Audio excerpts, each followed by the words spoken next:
का एक लड़के को देखा जो अपने बाप को लेके जा रहा था, उसका खुद का सर फटा हुआ था, खून निकल रहा था, उसके पिताजी का हाथ कटा हुआ था, वो हमें हेल्प के लिए मांग रहा। मैं खुद देखा हूँ कि ऑलमोस्ट 200 से 300 डेड बॉडीज़ में खुद देखा हूँ।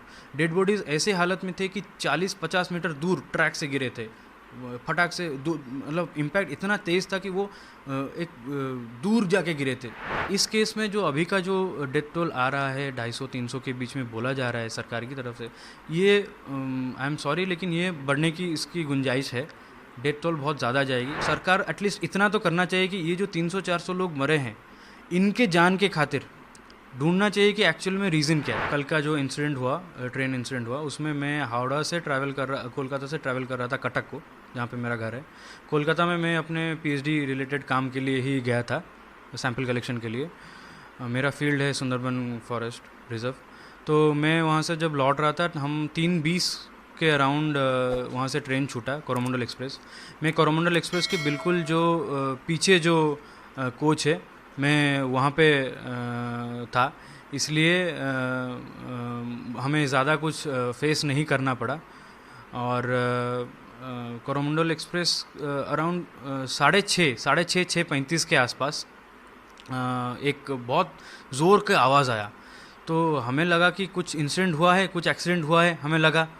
तो 6:30 के आसपास हमें जब ये साउंड हुआ तो हम तुरंत ही उतरने के लिए रेडी हो गए कि कुछ इंसिडेंट हुआ होगा, अगर डिरेल हुआ होता तो हमें जल्दी से निकलना पड़ेगा। जब हम कोच का गेट खोले, जब हम देख रहे हैं बाहर, तो बाहर देख रहे हैं कि 2-3 कोचेस और गिरे पड़े हैं। ये जो कोचेस थी, यहाँ से लगभग 250 से 300 लोग वहाँ पे थे, और वो सब निकल के हमें मदद के लिए बोल रहे थे। हमें ये नहीं पता चला कि ये जो कोचेस है, ये हमारे ट्रेन की कोचेस है या फिर किसी और ट्रेन की कोचेस है। तो हम करीबन 10-15 लोग थे जिनका कुछ हुआ नहीं था। हमारा जो कोच था वो सबसे सही था, कोई डैमेज नहीं हुआ था उसमें। तो जब उस कोच के लोग आके मदद के लिए मांग रहे थे, तब हमें पता चला कि वो सारे कोचेस थे यशवंतपुर एक्सप्रेस के लिए, जो हावड़ा जा रही थी। तो तब पता चला कि अच्छा नहीं, हमारी ट्रेन का कुछ नहीं हुआ है, दूसरे ट्रेन का कुछ हुआ है। ऐसे में तुरंत ही हमने वहाँ पे इमरजेंसी सर्विसेज को कॉल लगाया और पुलिस को भी फ़ोन लगाया। इसी बीच में वहाँ पे हम जो लोग तकलीफ़ में थे उनको पानी वानी दिया। फिर जो बेडशीट है रेलवे का, उसको हमने चीर के एक मेकशिफ्ट बैंडेज बना के बैंडेजेस कराए लोगों के, क्योंकि सारे लोगों का बहुत ज़्यादा खून निकल रहा था। किसी का सर फटा हुआ था, किसी का हाथ कटा हुआ था। ऐसे में जितना हो सका हमने मदद की। अब क्या होता है कि जब एम्बुलेंस सर्विसेज आने लगते हैं, एम्बुलेंस हमारे तरफ ना आके हमारा जो कोरोमंडल एक्सप्रेस था, क्योंकि मैं पीछे था, कोरोमंडल एक्सप्रेस के जो सामने की तरफ है, जहाँ पे सामने उस तरफ जा रहे हैं एम्बुलेंसेस। अब हमें ये नहीं पता चला कि एम्बुलेंस अगर आ रही हैं तो यहाँ पे एक्सीडेंट हुआ है, वहाँ पे क्यों जा रहे हैं। हम धीरे धीरे करके 4-5 लोग आगे की तरफ बढ़ने लगे। तब हमने देखा कि कोरोमंडल एक्सप्रेस का तो और भी ज़्यादा हालत ख़राब था। अब क्या हुआ था कि कोरोमंडल एक्सप्रेस जो है वो किसी कारणवश डिरेल हो गया था। अब डिरेल होने के बाद बगल में एक लूप ट्रैक होता है जो कि डिफंक्ट होता है, इनएक्टिव होता है। वहाँ पे एक गुड्स ट्रेन पार्क था, तो वो गुड्स ट्रेन से जाके टकराया है। ये बात हमें बाद में रेलवे ऑफिशियल्स ने बताया कि गुड्स ट्रेन से जाके टकराया, फिर कोरोमंडल एक्सप्रेस का इंजन या फिर गुड्स ट्रेन का कोई कोच जाके बगल वाले जो यशवंतपुर एक्सप्रेस जो जा रहा था हावड़ा की तरफ, उससे टकरा गया। अब ये हावड़ा के यशवंतपुर एक्सप्रेस का जो 3 कोच था, ये तीनों के तीनों जनरल बोगीज थे, उसमें बहुत ज़्यादा कैजुअल्टीज हुई हैं। तो ये मैंने पहले एक हावड़ा से चेन्नई की तरफ आ रही थी।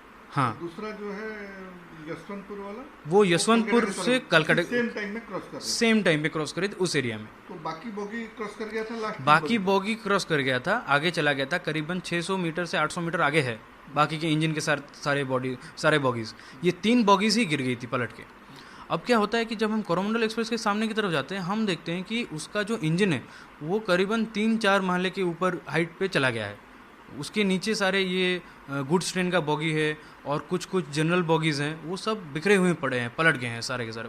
एकदम एक्सट्रीम कंडीशन है, बहुत ही ज़्यादा केओटिक सिचुएशन था। अब यहाँ पे ऐसे सिचुएशन में जब आप जाते हैं तो पहले तो ये होना चाहिए कि पहले आपको देखना चाहिए कि आप सही हैं कि नहीं। हम करीबन 15-20 लोग थे जो कि काफ़ी सही थे, क्योंकि हमारे बॉगी को कुछ हुआ नहीं था। जितना हो सका हमने लोगों की मदद की वहाँ पे, लेकिन सिचुएशन इतना भयावह हो गया था, इतना भयानक था कि आप जहाँ भी देखे किसी का कटा हुआ सर, किसी का बिना सर का बॉडी, किसी का कटा हुआ पैर हाथ ऐसे पड़े हैं। हर जगह देखिए तो कपड़े, लाल लाल कपड़े, खून पड़े, खून से बिखरे हुए। पूरा का पूरा ट्रेन ट्रैक बिखरा हुआ पड़ा है। ट्रेन ट्रैक्स नज़र ही नहीं आ रहे हैं क्योंकि ट्रैक्स ही बिल्कुल उखड़ गए हैं। फिश प्लेट्स जो हैं वो उड़ के कहीं और गिरे हैं।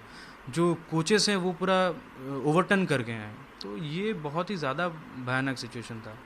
इसमें मैं तो बोलूँगा कि जो लोकल लोग थे वहाँ के, उन्होंने बहुत ही ज़्यादा मदद किया हमारी, क्योंकि वो सबसे पहले थे। इंसिडेंट करीबन 6:35 के आसपास घटा और 5 मिनट के अंदर सारे के सारे लोकल लोग, ऑलमोस्ट 300 से 400 लोग, लोकल लोग आ गए हमें मदद करने के लिए। जितने को पैसेंजर्स थे उन्होंने भी मदद की। अथॉरिटीज़ को आते आते करीबन 45 मिनट से 1 घंटा लग गया, लेकिन अथॉरिटीज़ हालांकि थोड़ा लेट आई, लेकिन आते ही उन्होंने बहुत जल्दी से काम करना शुरू कर दिया और सबकी मदद करने लगे। तो आप जब वहाँ जैसे एक्सीडेंट हुआ, आपको पता चला इतना बड़ा ये वो आपके सामने में लाशें पड़ी, तो आपका फीलिंग उस समय कैसा उस टाइम पे जो कहते हैं एक एड्रेनलिन रश होता है, उस टाइम पे या तो करो या मरो का सिचुएशन ऐसे हो जाता है और अचानक से दंग रह जाते हैं, स्तंभ रह जाते हैं। उस सिचुएशन में पहले हमने देखा कि हम ठीक हैं, हमारा सब कुछ ठीक है, सामान वामान ठीक है, हमें कुछ हुआ नहीं है। तो हमने वहाँ पे जितना हो सका दूसरों की मदद करने के लिए लगा था और ये देखने लगे कि यहाँ से निकलने के लिए रास्ता क्या है। अच्छी बात यह है कि वहाँ पे एक रोड था जो कि हाईवे वहाँ से करीबन 600-700 मीटर दूर है, और एक रोड है जो कि इंटरसेक्ट करता है उस रेलवे लाइन को। उस रोड की वजह से ही इतने सारे एम्बुलेंस और फायर सर्विसेज वहाँ तक पहुँच सके, एनडीआरएफ की टीम इतनी जल्दी पहुँच सकी वहाँ पे। और डिस्ट्रिक्ट मजिस्ट्रेट और एसपी जो है बालेश्वर के, वो वहाँ पे 1 घंटे के अंदर आ गए और उस पूरे सर्विस रोड को एक ग्रीन कॉरिडोर की तरह बना दिया, जिसमें खाली गाड़ी कितना स्पीड में था उस समय कुछ पता? क्योंकि कोरोमंडल एक्सप्रेस उस टाइम बालेश्वर छोड़ दी थी, 20 किलोमीटर बालेश्वर से दूर थी, वो स्पीड पकड़ ली थी। गाड़ी की स्पीड एग्जैक्टली तो मैं नहीं बता सकता, लेकिन करीबन 115-120 किलोमीटर प्रति घंटा की होगी। और इंटरेस्टिंग चीज़ ये है कि क्योंकि ये एक एलएचबी रेक है, दोनों की दोनों ट्रेनें एलएचबी रेक थी, और ये जो लाइन था ये अभी रिसेंटली ही मॉडिफाई किया गया था। ये सारी चीज़ें हमें रेलवे अधिकारियों ने ही हम बताया, वहाँ पे जो लोग आए थे हमें पूछने के लिए कि कैसे हैं क्या है, हमारे पूछताछ करने के लिए। उन्होंने बोला कि ट्रैक्स बहुत अभी रिसेंटली रेनोवेट किए गए थे। अब इसमें अगर इतने इंपॉर्टेंट ट्रेन का एक एक्सीडेंट होता है और डिरेल हो जाती है बिना किसी कारण से, तो यहाँ पे तो कोई ना कोई चूक रही होगी। या तो चूक सरकार, मिनिस्ट्री ऑफ रेलवेज़ की तरफ से, रेलवे अधिकारियों की तरफ से हुई होगी, और क्योंकि रेलवे अधिकारी बोल रहे हैं कि वहाँ पे अभी अभी रिसेंटली रेनोवेट हुआ था, तो कहीं ना कहीं कोई बदमाशी की गुंजाइश भी हो सकती है।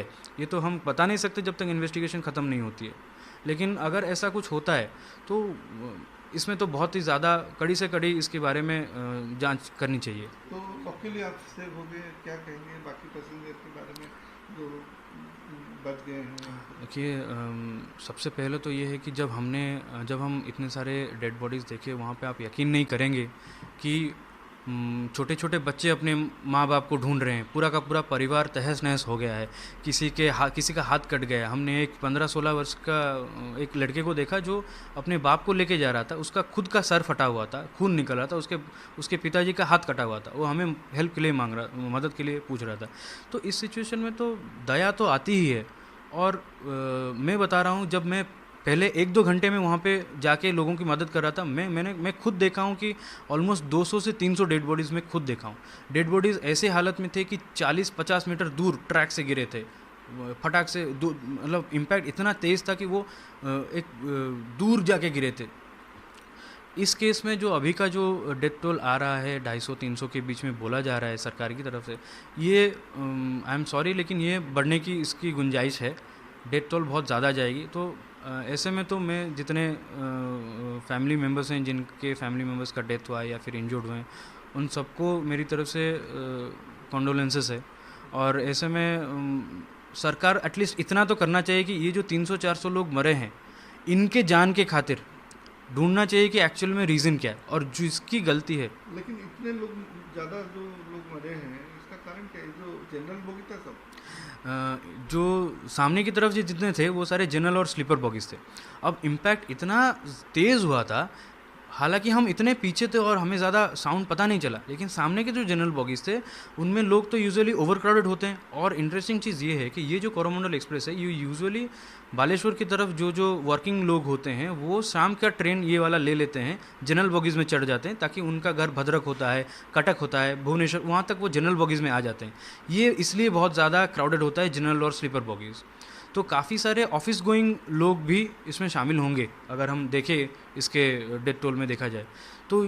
शायद यही कारण है, शायद जनरल बॉगीज़ और स्लीपर बॉगीज़ ओवर क्राउडेड भी था। लोग यूजुअली क्या करते हैं, जो दरवाजे होते हैं वहाँ पे खड़े होते हैं, वहाँ पे बैठे होते हैं, इसी वजह से वो भी बहुत ज़्यादा तेज़ तराक से उनका एक्सीडेंट हुआ है। लेकिन एक चीज़ बताइए, जैसा आप उतर गए गाड़ी से, आपको जी तो पहले पता ही नहीं चला क्या है, इतने लोग जब देखे जी। और आप बच गए तो आपको कैसा उस समय फीलिंग है? सबसे पहले तो एक डर आता है, हमेशा डर आता है, लेकिन पहले आपको ये देखना है कि ऐसे सिचुएशन में जितना कामली और पीसफुली आप पेशेंट होके अपना पहले ध्यान देख लीजिए। अगर आपका कुछ नहीं हुआ है तो दूसरों की मदद कीजिए। इसलिए हम पहले तो दूसरों की मदद करने पे उतर गए। अब दूसरों की मदद करते करते जब अथॉरिटीज़ आ गए तो हमें पता चला कि चलिए अब अथॉरिटीज़ ये इस काम संभालेंगी। तब हमने ये देखा कि हम यहाँ से कैसे निकले, और निकलने के लिए पुलिस ने हमारी बहुत सहायता की है, लोकल्स ने हमारी बहुत सहायता की है। तो एक वहाँ डर, पे आप कैसा है? वहाँ पे हम हाईवे तक पैदल ही आना पड़ा हमें, और हाईवे करीबन 600-800 मीटर दूर है वहाँ से, जैसे मैंने आपको बताया। एक बार जब हम हाईवे पे आ गए तो मैं अपने घर पे कॉल कर दिया था, एक्सीडेंट होने से तुरंत बाद कॉल कर दिया था। तो मेरे पिताजी एक प्राइवेट कार का आयोजन करके वहाँ पर गए थे और मैं तुरंत वहाँ से घर आ गया।